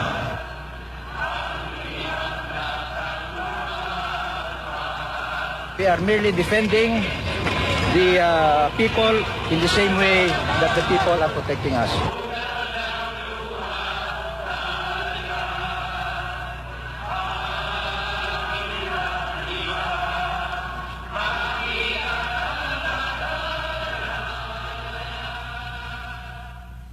This is a small matter which we have control of.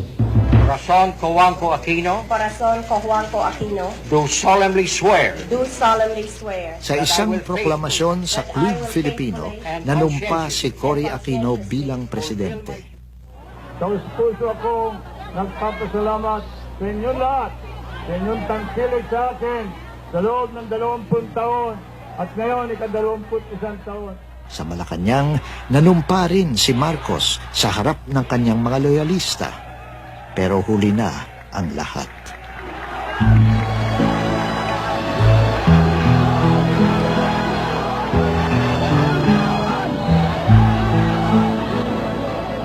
Sa ika-4 na araw ng People Power, nagkakandarapang tumakas sa Malacanang si Marcos, ang kanyang pamilya at ang kanilang malalapit na tauhan. Dinala sila sa Hawaii sakay ng mga helicopter at eroplano ng Estados Unidos.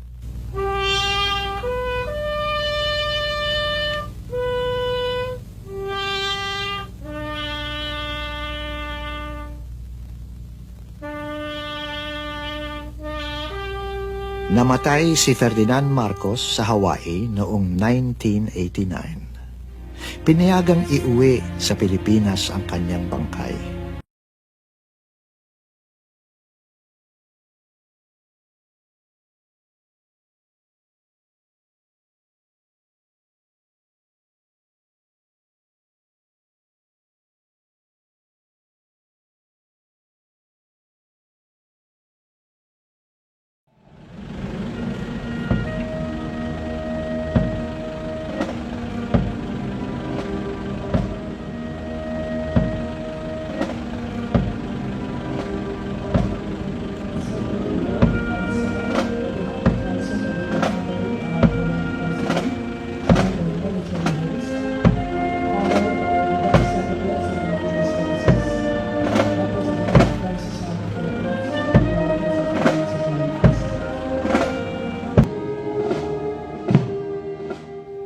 My father's fervent wish that when he came to the end of his days, that he be buried in a simple soldier's ceremony.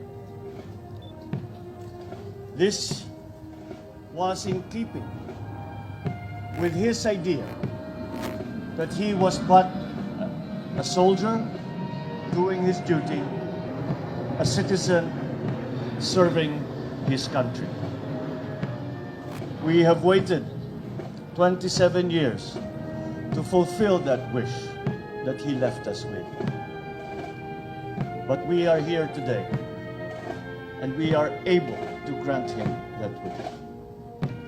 In keeping with his desires, we will keep these ceremonies simple. And it is left to the family, and I speak in their behalf, on behalf of the Marcos family, to thank all those who actually helped and made this day a reality. We thank President Rodrigo Duterte for his recognition of my father's service to the nation. We thank all the members of the Armed Forces of the Philippines who have here come to pay their last respects to their former Commander-in-Chief. We thank all the members of the Philippine National Police for the support that they have given us in these ceremonies that we are having today. And to the Filipino people for their continuing support of my father's dream of unity and progress for our country.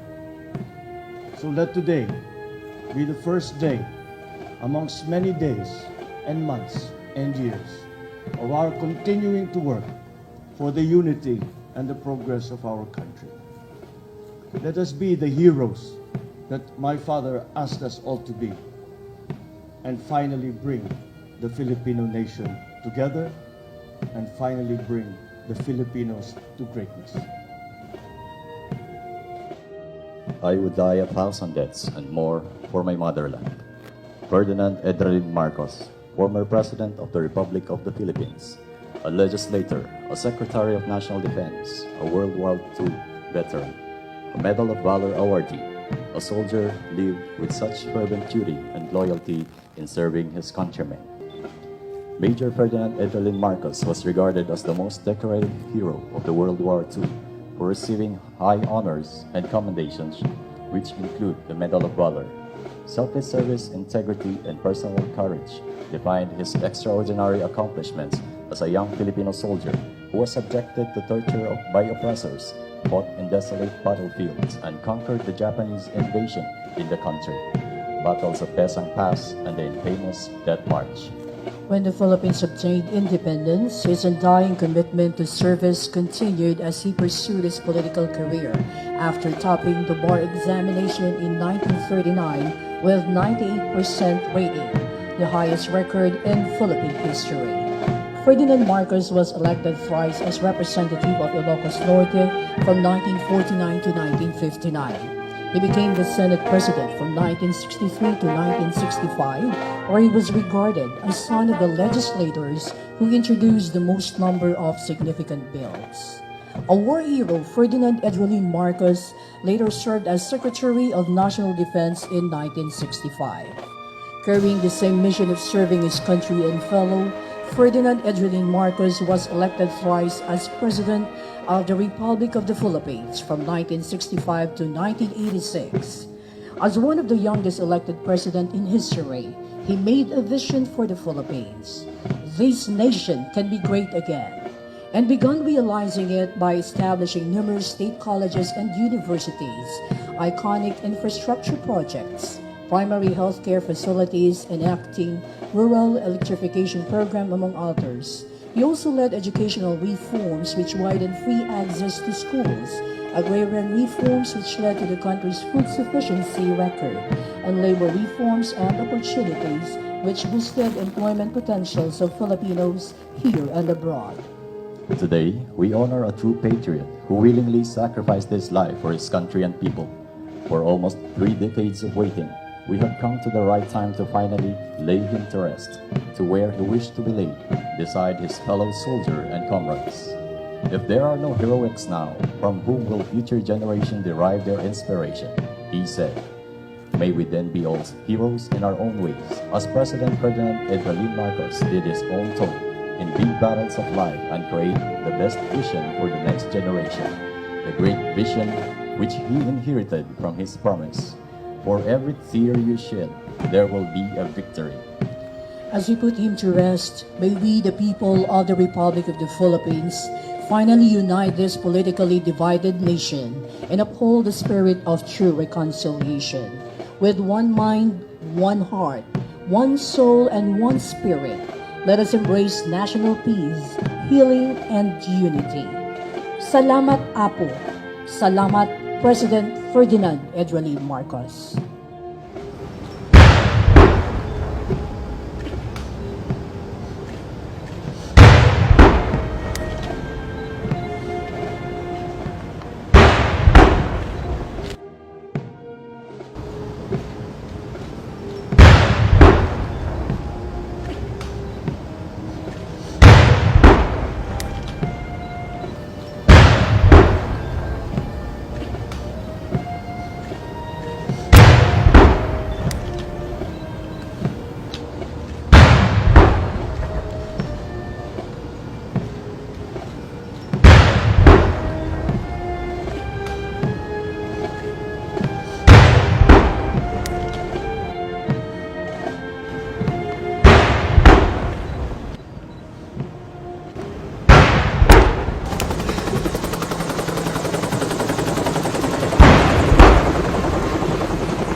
Magkikita pa ba tayo pagkatapos nito?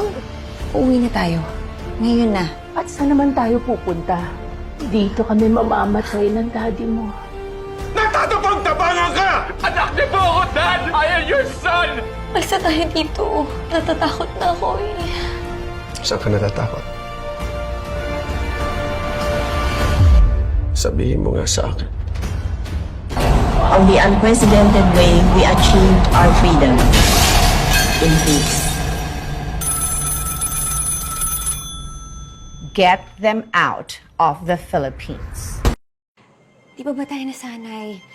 7 assassination attempts. 1 dosenang kudeta. Anong pinagkaiba nito?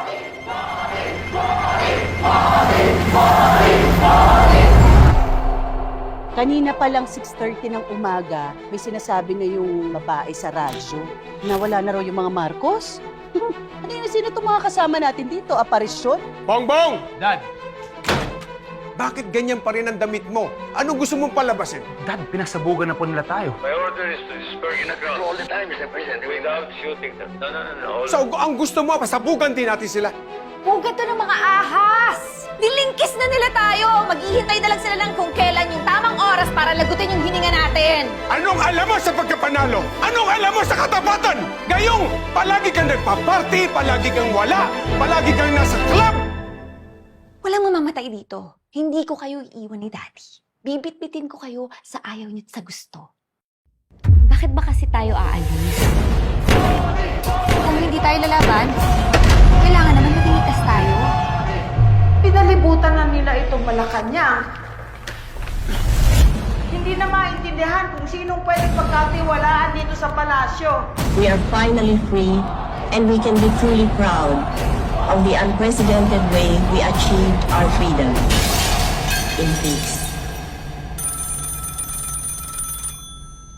Get them out of the Philippines.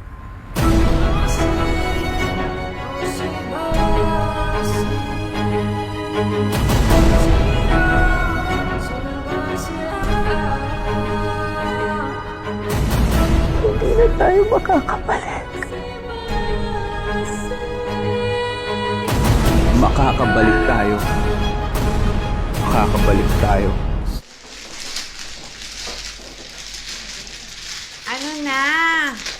Hindi na ako tumodas-todas. Kasi naman, tayo ka ng tayo eh. Totoo yan. Maswerte talaga ang nakaupo.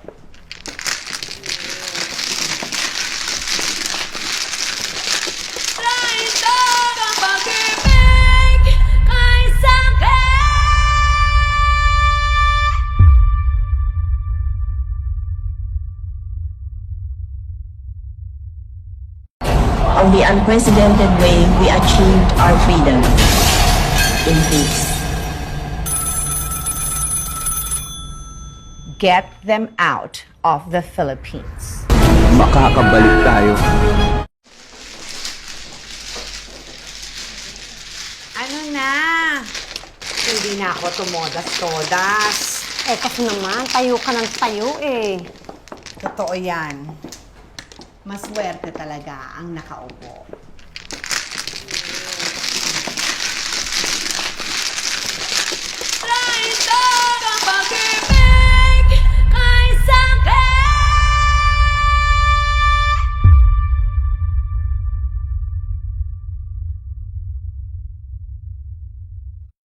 Nakikita pa ba tayo pagkatapos nito? Uuwi na tayo. Ngayon na. At saan naman tayo pupunta? Dito kami mamamatay ng daddy mo. Nagtatapang-tapangan ka! Anak niyo po ako, Dad! I am your son! Basta tayo dito. Natatakot na ako eh. Saan ka natatakot? Sabihin mo nga sa akin, masama ba akong tao?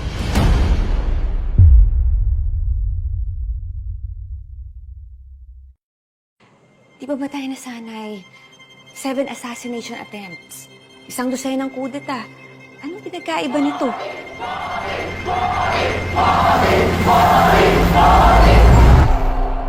Kanina pa lang 6:30 ng umaga, may sinasabi na yung babae sa radyo na wala na raw yung mga Marcos. Sino itong mga kasama natin dito? Aparisyon? Bongbong! Dad! Bakit ganyan pa rin ang damit mo? Anong gusto mong palabasin? Dad, pinasabugan na po nila tayo. My order is to disperse in the crowd all the time, Mr. President. Without shooting them. No. So, ang gusto mo, pasabugan din natin sila. Pugat to ng mga ahas! Nilingkis na nila tayo! Maghihintay na lang sila ng kung kailan yung tamang oras para lagutin yung hininga natin! Anong alam mo sa pagkapanalo? Anong alam mo sa katapatan? Gayong, palagi kang nagpa-party, palagi kang wala, palagi kang nasa club! Walang mamamatay dito. Hindi ko kayo iiwan ni Daddy. Bibit-bitin ko kayo sa ayaw niyo at sa gusto. Bakit ba kasi tayo aalis? Kung hindi tayo lalaban, kailangan naman maging ligtas tayo. Pinalibutan na nila itong Malacanang. Hindi na maintindihan maintindihan kung sinong pwedeng pagkatiwalaan dito sa palasyo. We are finally free, and we can be truly proud of the unprecedented way we achieved our freedom in peace. Get them out of the Philippines.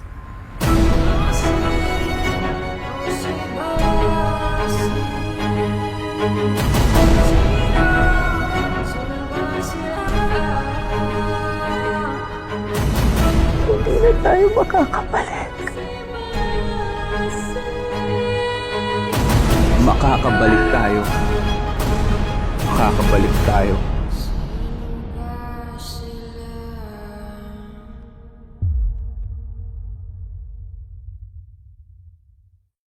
Of the unprecedented way we achieved our freedom in peace. Get them out of the Philippines. Makakabalik tayo. Ano na? Hindi na ako tumodas-todas. Kasi naman, tayo ka ng tayo eh. Totoo yan. Maswerte talaga ang nakaupo.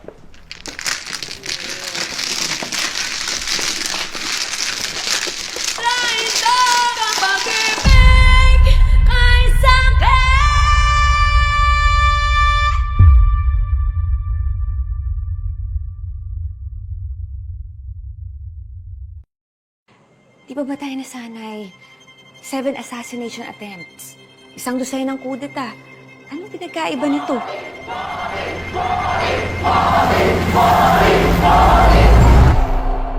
Kanina pa lang 6:30 ng umaga, may sinasabi na yung babae sa radyo na wala na raw yung mga Marcos. Ano yun, sino itong mga kasama natin dito? Aparisyon? Bongbong! Dad! Bakit ganyan pa rin ang damit mo? Anong gusto mong palabasin? Dad, pinagsabugan na po nila tayo. My order is to disperse in the crowd all the time, Mr. President. Without shooting them. No. So, ang gusto mo, pasabugan din natin sila. Huwag to ng mga ahas! Nilingkis na nila tayo! Maghihintay na lang sila ng kung kailan yung tamang oras para lagutin yung hininga natin! Anong alam mo sa pagkapanalo? Anong alam mo sa katapatan? Gayong palagi kang nagpa-party, palagi kang wala, palagi kang nasa club! Walang mamamatay dito. Hindi ko kayo iiwan ni Daddy. Bibit-bitin ko kayo sa ayaw niyo at sa gusto. Bakit ba kasi tayo aalis? Kung hindi tayo lalaban, kailangan naman magligtas tayo. Pinalibutan na nila itong Malacanang. Hindi na maintindihan kung sinong pwedeng pagkatiwalaan dito sa palasyo. We are finally free, and we can be truly proud of the unprecedented way we achieved our freedom in peace. Get them out of the Philippines.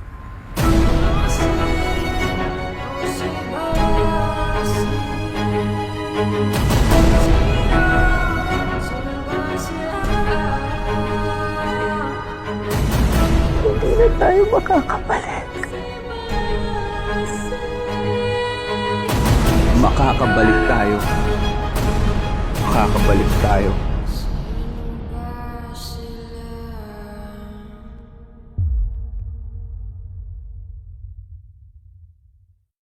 Magkikita pa ba tayo pagkatapos nito? Uuwi na tayo. Ngayon na. At saan naman tayo pupunta? Dito kami mamamatay ng daddy mo. Nagtatapang-tapangan ka! Anak niyo po ako, Dad! I am your son! Alsa tayo dito. Natatakot na ako eh. Saan ka natatakot? Sabihin mo nga sa akin, masama ba akong tao?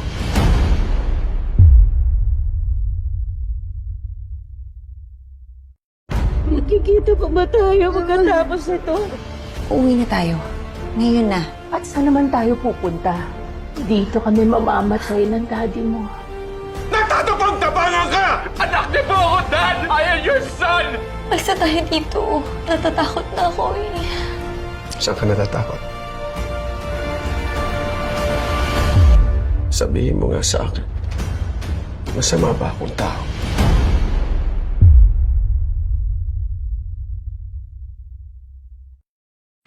Di ba tayo nasanay? 7 assassination attempts. Isang dosenang kudeta. Anong pinagkaiba nito?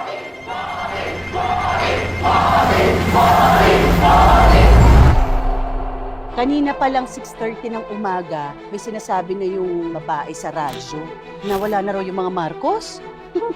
Sino itong mga kasama natin dito? Aparisyon? Bongbong! Dad! Bakit ganyan pa rin ang damit mo?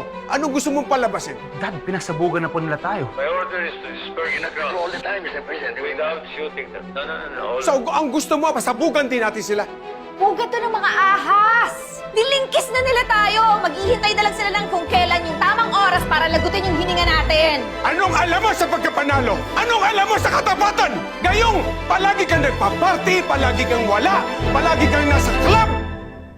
Walang mamamatay dito. Hindi ko kayo iiwan ni Daddy. Bibitbitin ko kayo sa ayaw niyo't sa gusto. Bakit ba kasi tayo aalis? Kung hindi tayo lalaban, kailangan naman maging ligtas tayo. Pinalibutan na nila itong Malacanang. Hindi na maintindihan kung sinong pwedeng pagkatiwalaan dito sa palasyo. We are finally free and we can be truly proud of the unprecedented way we achieved our freedom in peace. Get them out of the Philippines.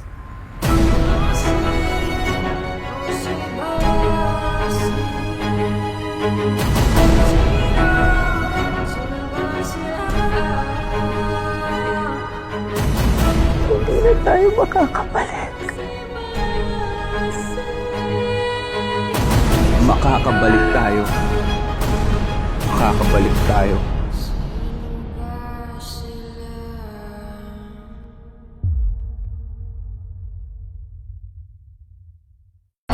Of the unprecedented way we achieved our freedom in peace.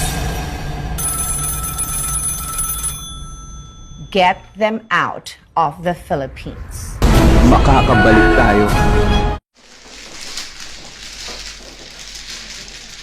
Ano na? Hindi na ako tumodas-todas. Eh kasi naman, tayo ka ng tayo eh. Totoo yan. Maswerte talaga ang nakaupo.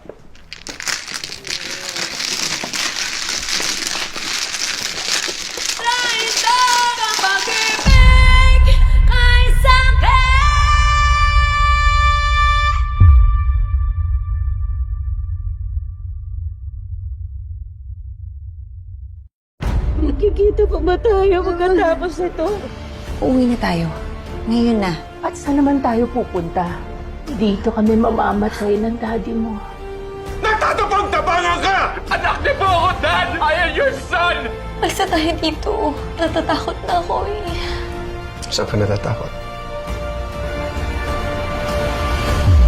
Sabihin mo nga sa akin, masama ba akong tao?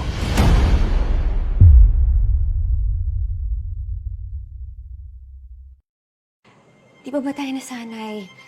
7 assassination attempts. Isang dosenang kudeta. Anong pinagkaiba nito?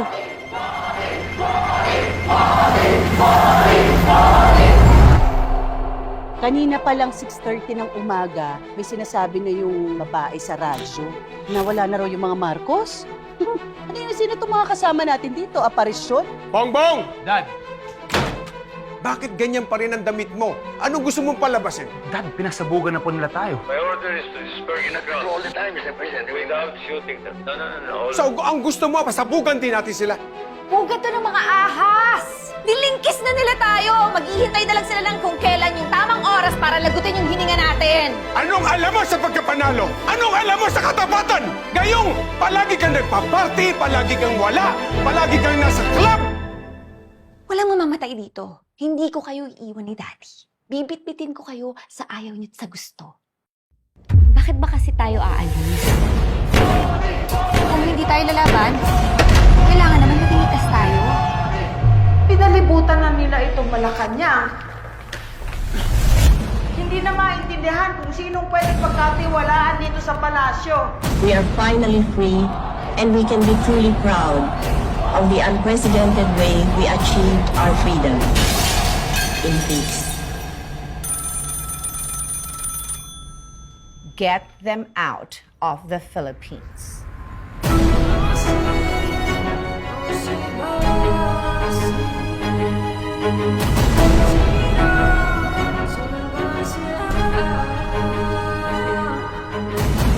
Hindi na tayo makakabalik. Makakabalik tayo. Makakabalik tayo.